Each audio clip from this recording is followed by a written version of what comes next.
Hey there, Adrienne Leese here. Welcome to the Gaia Daily for October 21st through 24th, 2022. Wow. Well, we're coming up on this partial solar eclipse, incredibly intense energies. And that happens on Tuesday. And I hope you can consider joining the Supernova Soul Group session that happens on Monday, October 24th. So the sun, Venus is caught up to the sun, and they are both there coming to the end degrees of Libra, ready to move over into Scorpio together on the 23rd this weekend.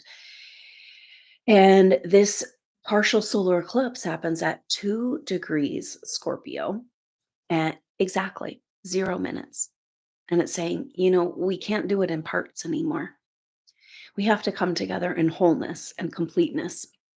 Indeed, the sun is our identity, Venus is our feminine. So we're talking about a new identity, a rebirth of the feminine in each of us, all of us. And this is the story that the planets are playing out for us right now. So the sun and Venus, very beautiful exaltation of the feminine, an empowerment of the feminine coming together now at the end degrees of Libra. This is speaking to that idyllic and perfect balance, that perfect love that is elusive and unattainable. So the new identity of the feminine has to do with the feminine's role in perfect balance. And we know that shit's got to get cleaned up. And wow, are we feeling it? Because it's going to be quite a shift as we feel this weekend the Sun and Venus move over to Scorpio together. That means that they're coming together with the moon for this partial solar eclipse. It'll be the Sun and Moon and Venus, and not too far behind, Mercury, a couple of days after this eclipse, will be moving over into Scorpio. So that means that the moon and then the sun, or Venus and then the sun and then Mercury, will all be taking turns coming up to the south node of Scorpio, the south node of the moon.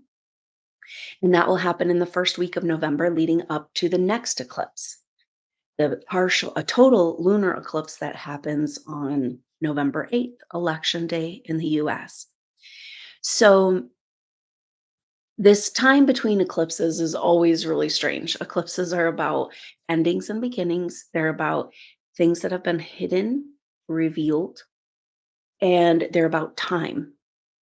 So the eclipses happen when the sun and the moon are close to the nodes of the moon, which is the interception of the orbit of the sun and the moon. So it's a lining up energy. It's like we know that eclipses line up to such a perfect degree. And so it's about getting in alignment and timeline activation. But often it's about getting out of time in order to reset our time.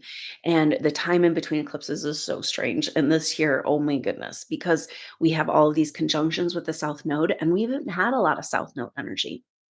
The South Node is in Scorpio, and the South Node represents what is holding us back from the past. So the North Node is how are we going to get to go? How are we going to, what is the path to go forward? The South Node is what's holding us back. So the North Node in Taurus is about wealth and worth and a revolution of wealth and worth with Uranus there in Taurus. South Node Scorpio, do you deserve it? So we're going into the depths of the deepest, darkest places, the recesses of programmed shame, and into the dark closets, in order to disclose that which is holding us back still from the past.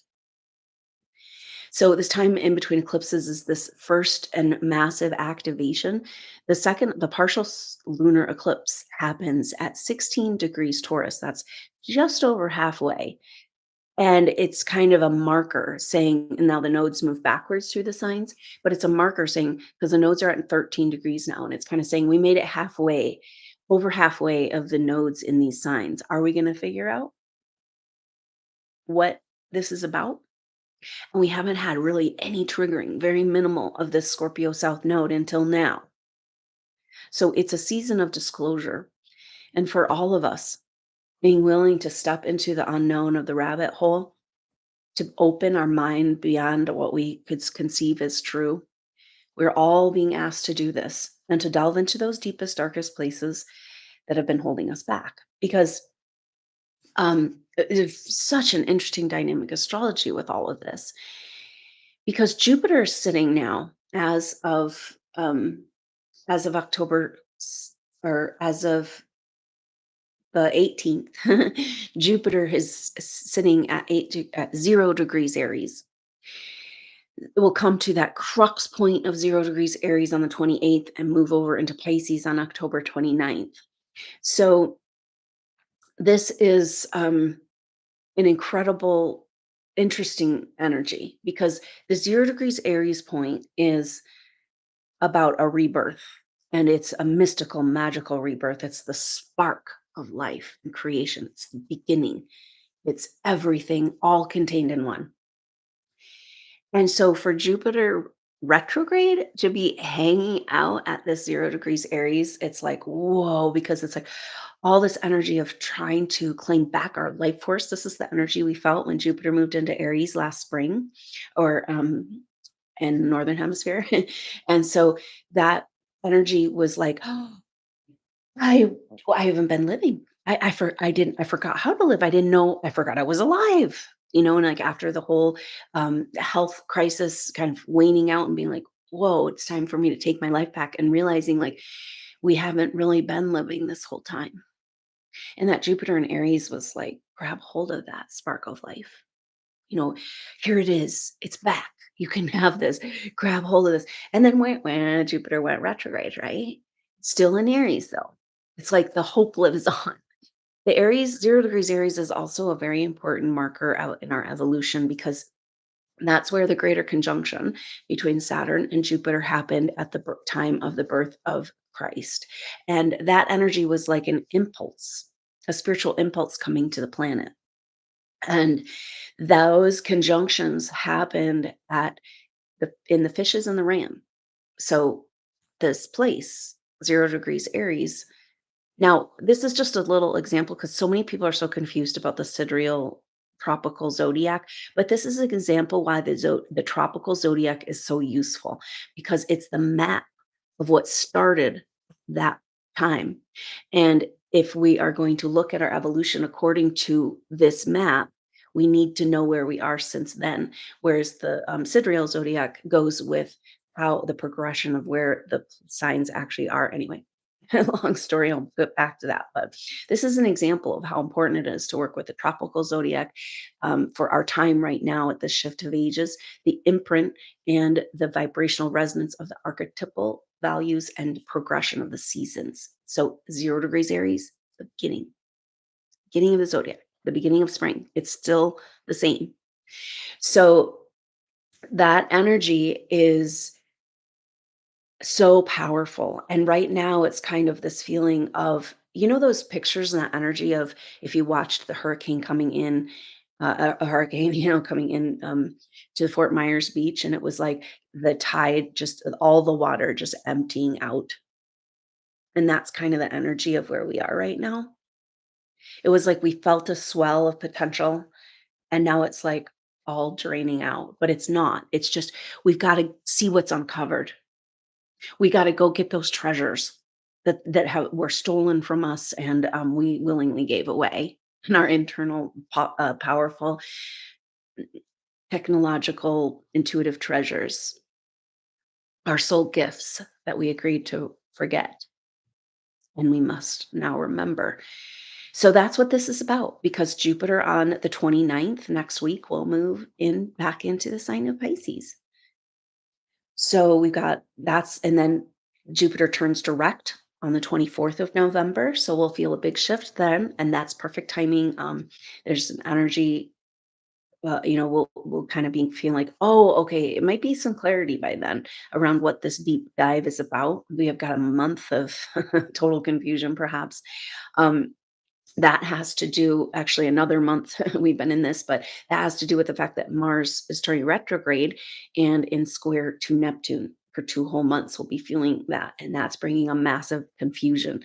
So let's look up at when that comes off, at the end of November is when, and then that will come back in March again.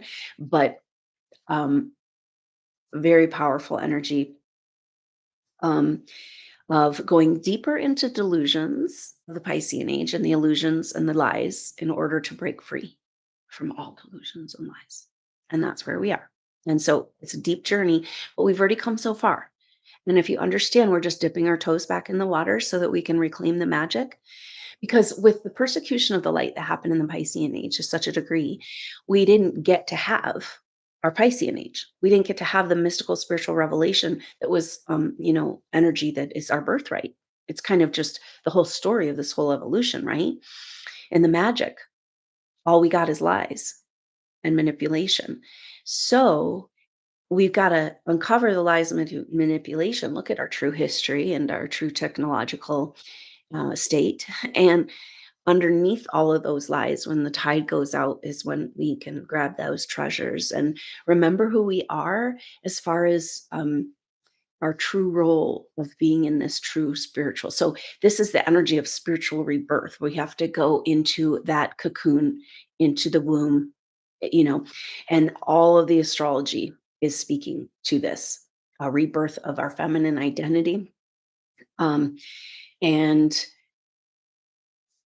going back into the Piscean age and Mars retrograde. Mars is turning retrograde on the 31st of October. And that energy, that means Mars is at 25 degrees. So it's interesting, just the last couple of days, we've got Mars hovering at 25 degrees, about to turn direct. We've got Jupiter on that Aries point, and we've got Saturn about to turn direct as well. So big shifts of energy coming. And then it's almost like that can support us in going into these deep, dark recesses of our subconscious and into this challenging or um, mind blowing chapter of disclosures of truth. So that's kind of this end of October energy is we've got that Venus and Sun move into Scorpio eclipse on Tuesday at 2 degrees. And then we've got that Jupiter going back into Pisces on the 29th and Mars turning retrograde on the 31st. Mars retrograde at 25 degrees. Gemini means the whole retrograde will be staying in Gemini. That means 5-6 months of Mars in Gemini. Mars is our action, our warrior planet, our forward, our will, and wants to move more than anything. So does not like retrograde. And so, but this retrograde is about, so it's about a blocking of movement forward or a regression of movement forward. And in this case, it has to do with our expression. So the rebirth of the feminine that allows us to come back in perfect balance is that her voice is the song of the goddess, like our connection to the mother, like, whoa, whoa, whoa, whoa, whoa. We missed the whole point. Let's go back to the native and the aboriginal and like they had the one thing that we are missing. Um, Simple and beautiful. And that's just an interconnectedness with our mother earth. So we've got to come back to this. And this is the deal. It's like, okay, so we're supposed to have a revolution of wealth and this abundance economy and coming into our treasures. But then we've got this dark stuff from the past that keeps us feeling like we don't deserve it. Now, Black Moon Lilith represents a lot of this, the deepest, darkest hidden secrets for all of us, but particularly around the feminine. And Black Moon Lilith is in Cancer. And it's speaking to this wound. And it's like, well, how can we come into perfect balance? How can we claim back our mystical spiritual revelation? How can we claim back the magic and the connection to the earth? If we don't feel that we deserve it. And this is Black Moon Lilith and Cancer, it's this disconnect, the wound of separation. If we're in the wound of separation, we can never come into our role, and yet we haven't been able to heal it. And as much as people, even the most spiritual evolved people, and they'll, just getting your life all in order the way it's working for you. And then there's still this disconnect, right? You can have all the knowledge and all the wisdom in the world. And there's still this place of emptiness because the etheric energy of Mother Earth, the life body of Earth, has been separated from Earth. That's the separation. Doesn't mean we can't still connect with her, right? Because we're galactic, ethereal, time traveling beings. So that is a big part of the supernova mission. And we're coming into this, the simplicity of what we're here to do, come back into connection with the mother and bring humanity back into connection with the mother. And that's healing the wound of separation and healing this deep agenda, dark agenda to separate us from our soul essence. That's the feeling. And so when you come back into the mother and you know you're held and loved and base a community and everything on that, that is the antidote to everything that's going on in our world right now. And this is the energy because on the day of the partial solar eclipse that happens with the sun and the moon and Venus and all together there at 2 degrees Scorpio exactly, on that same day is Mercury comes into a square with Black Moon Lilith. Yes, on that same day. So Mercury just had an opposition with Chiron. So Mercury is out of its retrograde shadow and it took that retrograde Libra, Virgo, Libra. A lot about coming into this perfect balance. How do we claim our new renaissance? How do we build the garden again? How do we get back to perfect love? And so now what Mercury is experiencing as it comes out of retrograde is really important. Just came out of an opposition with Chiron, the deep wounds of where we gave over our power and our life force, and in with Libra axis where we accommodated to the people around us, accommodated our vision, our truth, our spirituality to just get along to get along. And so all of this is coming up. Now Mercury coming into a square with Black Moon Lilith, exact on this partial solar eclipse at 2 degrees exact Scorpio. So this is everything. This says this is everything. If we want to get anywhere into, we want to evolve from this point at any level, we've got to address this wound. But guess what?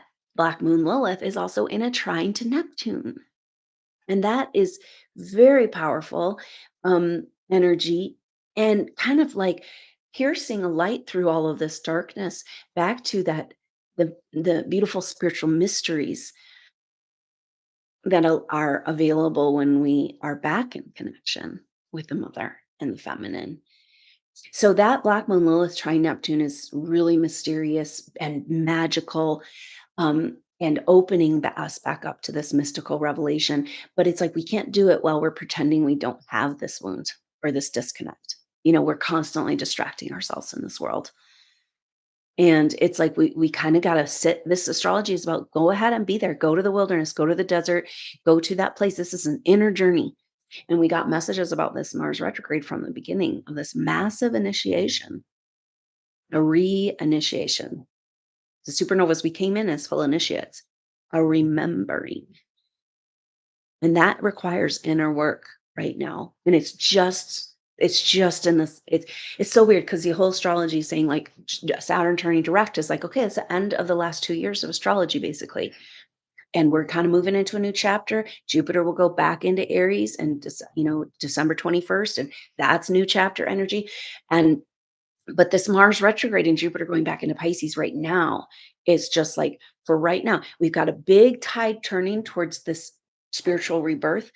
And now we're going through the tunnel of the birth canal.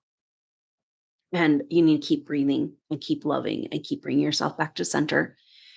Do not get caught in the movie right now because it is crucial moments for us to keep our equilibrium.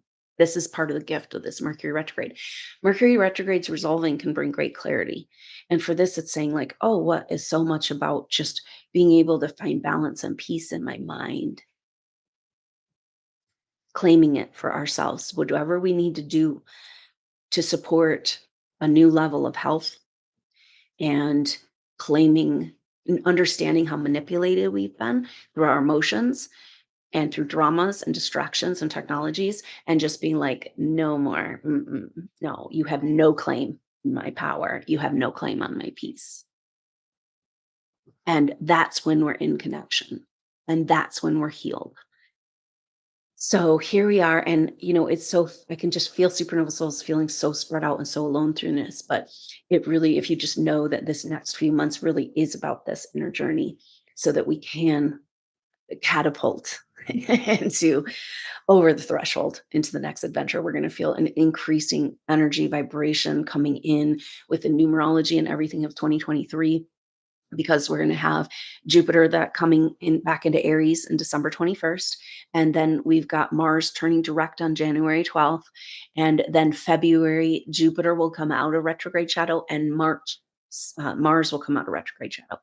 So it'll be kind of like an increasing amplification of vibrational frequencies and forward motion and clarity and getting to work on the projects we came here to do. So don't go ahead and take this time to prepare. You know, don't wallow, because that's where they want you. Claim your moment, your empowerment, your peace, and just keep breathing and loving and living in that place of center as much as you can. So I hope you can join me on Monday. We're going to do a soul group session, supernova soul group session for this partial solar eclipse. And that will happen at 11 a.m. Mountain Time. And so the soul group session is a group intuitive session where we look at shared past lives pictures. This is really important because even though supernova souls mostly feel completely alone and abandoned, maybe this is it. We got to deal with that wound of separation so we can come back to each other as well. Um, but we actually came in pods and groups. And it's like those that tight pod, it's kind of like concentric pods. And that tight pod of souls that you came in to work with, like you guys have such a strong bond. It's beyond love. It's beyond any sort of games or manipulative energies. It's just like a pure, beautiful energy. And but we've been blocked from each other. And it makes so much sense. And we agreed to that ourselves. And now have to undo all this. Now, part of the message coming in here is that we're this whole energy of acceleration with 2023 is about leaping timelines. And you can't leap timelines if you have ties. So we're playing catch up because it's almost like we had all these events and situations that messed up our timelines. And now the divine timeline is trying to land back in. But in order to get lined up with it, we got to go hit these markers. And that might be like karmic relationship patterns coming up, whatever, wherever you've been giving your energy to outside sources. Because if you make that leap and they've got a cord on you, is that what we've been doing? Trying to make the leap and then it's more like a bungee cord, or just maybe falling into the abyss for a bit before we can climb ourselves out. So we've got some catching up to do. That's this inner work, this deep, profound journey. But coming back to our pod, we all came in together and we're going to find each other, come back together and do the work. Do you deserve it? Are you ready? Can you handle that? Your soul team just showing up in full recognition, because then you have to recognize who you are. So it makes sense this time of preparation, use it wisely. And no, just don't get caught up in the outside movie right now. There's just all of these levels of things playing out for different levels of consciousness. Remember where you're at and claim that and live that and be there, out of the fray of the movie that's playing out right now. Unless finding yourself in the perfect place, the perfect time to be able to comfort someone who is losing their bearings because of these energetic changes and these truths coming out. So a lot of this journey is about coming into a very clear message and demonstration of your role and your power in these times. So really powerful. Let's stay in touch. I hope to see you on that for that partial eclipse soul group session. I'll put the information to sign up for that below and or on the next update. Thank you so much for being here, Supernova Souls. Love you so much. Looking forward to seeing you soon. Until then, I'm Adrienne Elise. Namaste.